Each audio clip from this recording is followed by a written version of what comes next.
Сәлем достар, Рухани Storytelling каналына қош келдіңіздер. Тасбақаның неден пайда болғаны туралы әңгімелейтін боламыз. Тасбақа бір заманда адам еді.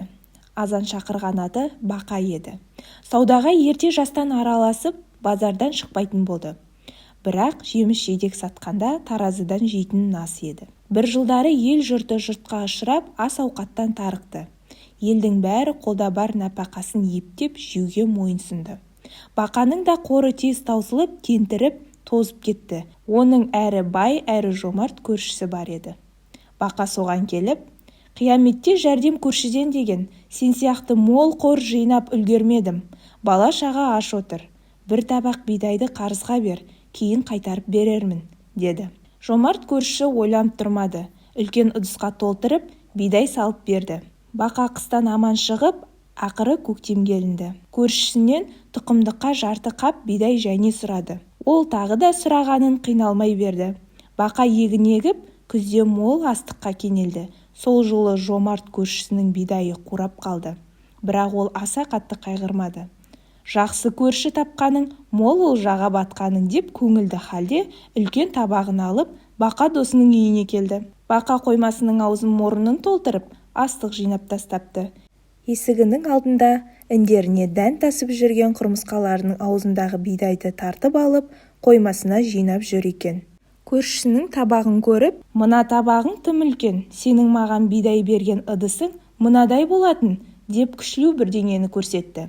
Көршісі Бақаның арам пиғылын аңдамай, алданғанын сезініп, «Не тапсаң да сараңдығыңнан табарсың. Жер басып адам болғанша жорғалап аң болғаның жақсы еді», деді күйініп. Момынның зары зая кетпеді. Сол заматта Бақаның арқасына көршісінің үлкен табағы кеп жабысты да қалды. Бақа шошып кетті. Оны сілкілей бастады. Сол кезде көкірегіне өзінің кіші табағы кеп тағы жабысты. Екі ыдысты жұлқылап ала алмай арпалысып жатқанда қапыда айуанға айналып сала берді. Көрші мына сұмдықты көріп шошып кетті. Айтқан сөзіне өкініп, Құдайдан кешірім сұрады. Бірақ қарғысы қайтпады. Бақа айуанға айналған қалпы маңдалаға қарай тарбаңдап кете барды.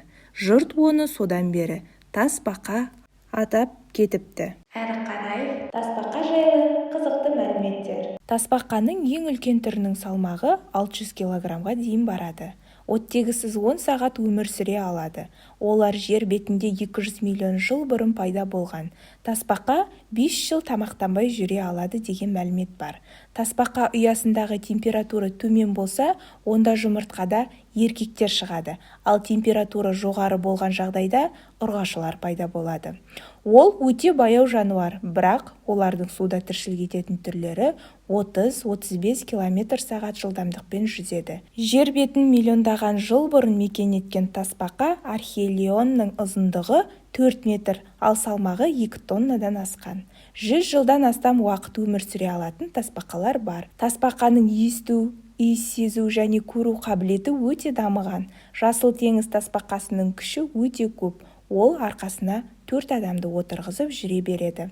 Тасбақаға жай сөйлесеңіз, ол мойын созып тыңдайды, ал қатты сөйлейтін болсаңыз, басын қабығының ішіне тығады. Антарктида материгінен басқа барлық құрлықтарда өмір сүреді. Жасыл теңіз тасбақасының қабығының қаттылығы соншалық, оған акуланың өзі қауіп төндіре алмайды. Ауа райы суық болған кезде бірден ұйқыға кетеді. Қабығында фосфор бар, сондықтан түнгі уақытта ол жарқылдап тұрады. Суық климатта тіршілік ететін жалғыз түрі блондинга. Олар адамның бет-әлпетін жаттап алады. Әлемде тасбақаның 328 түрі бар. Оның 135-і жақын уақытта жойылып кетуі мүмкін. Тасбақаларды зерттейтін ғылымның атауы герпетология деп аталады. Ең кішкентайының атауы Homo pussignatus. Оның өлшемі 10 см ғана. Менің каналыма тіркеліп, қолдауларыңызды сұраймын.